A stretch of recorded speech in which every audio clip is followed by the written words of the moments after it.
Campion College retained their Inter-Secondary Schools Sports Association Under-19 Urban Area Basketball crown after beating St. George's College 70-64 at home to win the best-of-3 series 2-1. Christopher Scott has the details.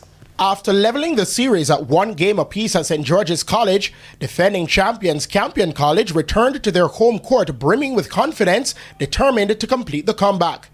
They wasted no time asserting themselves, playing aggressively from the opening whistle. Campion dominated the first and second quarters to take a 39-23 lead at halftime. The momentum continued in the third quarter, with the defending champions extending their advantage 54-40 heading into the final period. In the fourth quarter, St. George's College, the Light Blues produced their best stretch of the game, mounting a spirited push. However, Campion held their nerve down the stretch to secure back-to-back titles.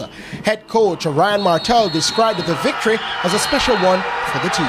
Well, of course, coming into this game, we were happy to know that the game came back at home, because historically we have never ever won a championship here, and we wanted to win this one because this one is the second time around. I say when you start getting used to something, you just want to do it over and over and over. So as a defending champion, we wanted to defend this championship on home ground, and we did just that. Assistant coach of St. George's College, Simon Brown, believes his team did not play to their strengths during the contest. Personally, I think basic basketball is what beat us out there today. Missed free throws, we got a lot of opportunities in the first half, did not execute, and they punished us with that. Campion will now await the winner of the rural area competition, where Herbert Morrison Technical High School is set to face Manchester High School on February 23.